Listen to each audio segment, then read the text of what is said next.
और इन सब के बीच में महायुद्ध से जुड़ी बड़ी खबर, यूक्रेन के मैदान से एक और बड़ी खबर आ रही है। दरअसल रूस ने एक बार में ही यूक्रेन के 5 शहरों पर हमले कर दिए हैं। खार्किव और इज्यूम के अलावा पुतिन ने ज़ेलेंस्की के गृह नगर पर भी हमला कर दिया है।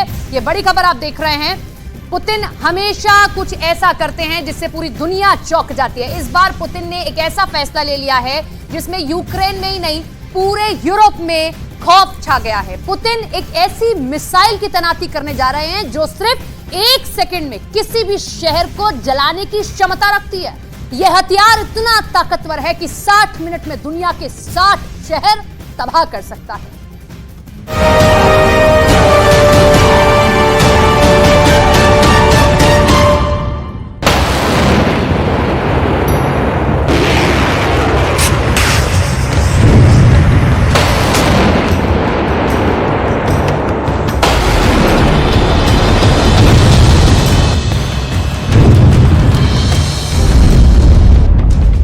पूरे यूरोप में हड़कंप मच गया है।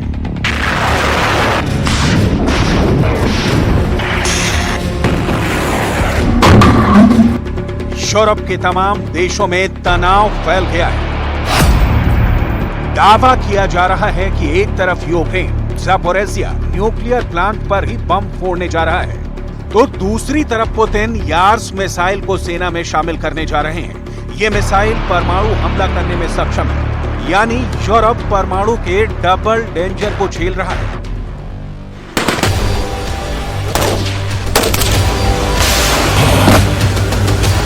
ज़ापोरिज़िया पर यूक्रेन ने दबाव बहुत बढ़ा दिया है और यही वजह है कि अब पुतिन ने ज़ापोरिज़िया पर नई चाल चल दी है। ज़ापोरिज़िया यूक्रेन के युद्ध के लिए बहुत अहम है क्योंकि यह परमाणु ऊर्जा उत्पादन का एक बहुत बड़ा केंद्र है। जब युद्ध शुरू हुआ तो पुतिन की आर्मी ने सबसे पहले अपना टारगेट ज़ापोरिज़िया को ही सेट किया था, क्योंकि यहां पर रूस का कब्जा होने के बाद यूक्रेन की हालत पतली होने तय थी। ज़ेलेंस्की भी ज़ापोरिज़िया की कीमत समझते हैं। यही वजह है कि उन्होंने अपने सैन्य अफसरों से साफ किया है कि उन्हें किसी भी हाल में ज़ापोरिज़िया चाहिए। दावा यह किया जा रहा है कि ज़ेलेंस्की की फौज ब्रिटेन द्वारा सप्लाई की गई स्टॉर्म शैडो मिसाइल से ज़ापोरिज़िया के न्यूक्लियर प्लांट पर हमला कर सकती है। अगर हम बीते कुछ महीनों की बात करें तो यह साफ समझ में आता है कि ज़ापोरिज़िया जंग का एक बड़ा मैदान बना हुआ है। रूस ने पहली बार यह स्वीकार किया है कि ब्रिटेन के द्वारा सप्लाई की गई स्टॉर्म शैडो मिसाइलों ने ज़ापोरिज़िया के अंदर व्लादिमीर पुतिन की सेना के लिए एक बड़ी समस्या पैदा की है। इसकी पुष्टि येवगेनी बालित्स्की के बयान से भी हो रही है। येवगेनी बालित्स्की को मॉस्को की तरफ से यूक्रेन के ज़ापोरिज़िया क्षेत्र का प्रमुख नियुक्त किया गया है।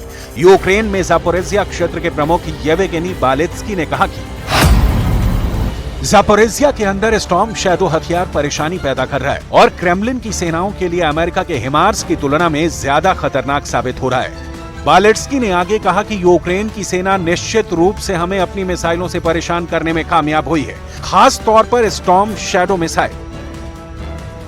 ये बयान साबित कर रहे हैं कि ज़ापोरिज़िया में स्टॉर्म शैडो मिसाइल का इस्तेमाल यूक्रेन के लिए गेम चेंजर साबित हो रहा है। यूक्रेन के काउंटर अटैक में भी इस मिसाइल का इस्तेमाल हो रहा है। पुतिन के बेहद करीबी रहे इस सेनापति ने कहा कि जब हिमार्स ने रूस पर कहर बरपाना शुरू किया था तब भी हमारे लिए मुश्किलें खड़ी हो गई थी, लेकिन धीरे धीरे रूस की सेना ने हिमार्स को काबू कर लिया और हिमार्स का तोड़ निकालकर उसको बेकार साबित कर दिया। लेकिन अब ज़ापोरिज़िया के अंदर स्टॉर्म शैडो मिसाइल नई मुसीबत बन गई है। येवगेनी बालित्स्की की बात को काफी भरोसेमंद माना जाता है क्योंकि सितंबर में बालित्स्की पुतिन के साथ देखे भी गए थे। बालित्स्की पुतिन की टीम के खास लोगों में शामिल है। यही नहीं, ज़ापोरिज़िया के अंदर ही ब्रिटेन से मिले स्टॉर्म शैडो मिसाइल का उपयोग करते हुए यूक्रेन ने रूस के मेजर जनरल सर्गेई गार्याचेव को जान से मार डाला है।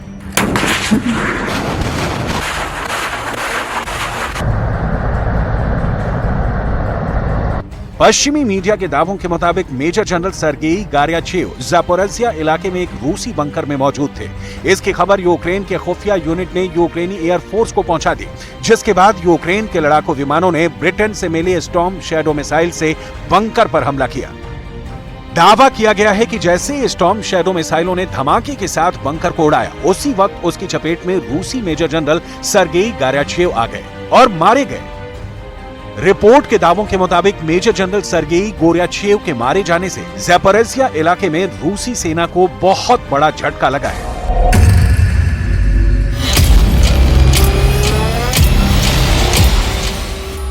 दरअसल जिस तरह लगातार ज़ैपोरिज़िया के अंदर ज़ेलेंस्की की आर्मी ताबड़तोड़ हमले कर रही है और यही वजह है कि अब पुतिन ने बेहद चालाकी से एक नया दांव चला है।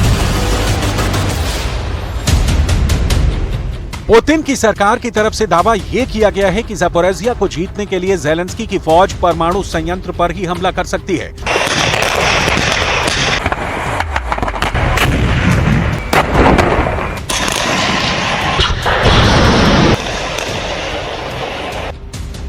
और जैसे ही यह गंभीर आरोप यूक्रेन पर लगा, यूक्रेन बैकफुट पर आ गया और ज़ेलेंस्की की तरफ से यह दावा किया गया कि यूक्रेन ज़ैपोरिज़िया पर किसी भी तरह के अटैक की प्लानिंग नहीं कर रहा है।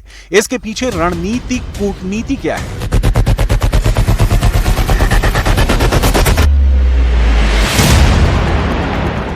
ये समझना भी बहुत जरूरी है। दरअसल ज़ेलेंस्की की आर्मी ये जानती है कि ज़ैपोरिज़िया के परमाणु संयंत्र को रूस की आर्मी ने अपना बेस बना लिया है और ऐसी स्थिति में रूस के इस आर्मी बेस को खत्म करना जरूरी है। लेकिन इसके लिए ज़ैपोरिज़िया के परमाणु संयंत्र पर हमला करना यूक्रेन के लिए जरूरी और मजबूरी है।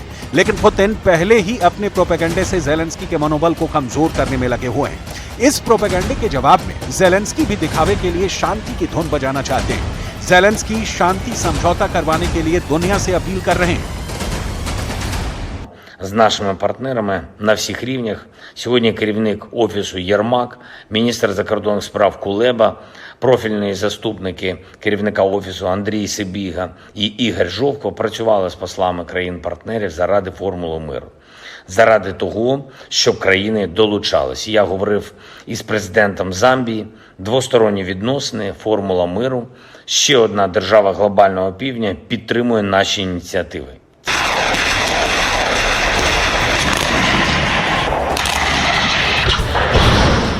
दूसरी तरफ मॉस्को के अंदर भी उस वक्त हड़कंप मच गया जब पुतिन के आवास के पास एक गोदाम में आग लग गई। क्रेमलिन से सिर्फ 6.5 किलोमीटर दूर आग लगने से रूस चौंक गया। गंभीर बात यह थी कि आग 2 वर्ग किलोमीटर में फैल चुकी थी। यह आग कैसे लगी? रूस की सुरक्षा एजेंसियां चौकन्नी हो चुकी हैं। इसकी वजह यूक्रेन के ड्रोन हमले भी हैं। रूस ने इस हफ्ते मॉस्को के पास 2 यूक्रेनी ड्रोन हमलों की जानकारी दी थी। रूस की सेना ने पश्चिमी दक्षिणी दिशाओं से आ रहे ड्रोन को एयर डिफेंस के जरिए मार दिया था। लेकिन जब अचानक आग लगी तो फिर से पुतिन की सुरक्षा को लेकर चिंताएं खड़ी कर दी।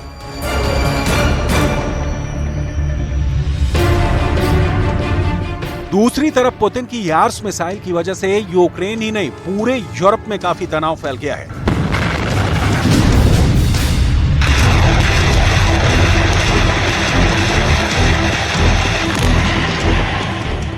दरअसल रूस के राष्ट्रपति व्लादिमीर पुतिन ने यार्स अंतर महाद्वीपीय बैलिस्टिक मिसाइल को फिर से सेना में शामिल करने को बोला है। यार्स मिसाइल एक बार में कई अलग अलग लक्ष्यों पर परमाणु हमला करने में सक्षम है।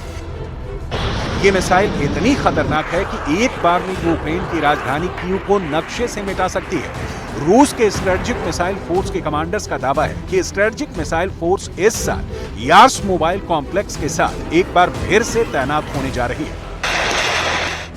रूस के रक्षा मंत्रालय की तरफ से कहा गया है कि रूस की यार्स मिसाइल अंतर महाद्वीपीय बैलिस्टिक मिसाइल रेजिमेंट को युद्ध ड्यूटी पर तैनात कर सेना अपनी क्षमताओं को फिर से बढ़ाएगी। यार्स मिसाइल रूस की सेना में पहले से तैनात टोपोल मिसाइल सिस्टम की जगह लेगी। पुतिन की सबसे बड़ी game changer missile RS-24 Yars missile कैसी होती है?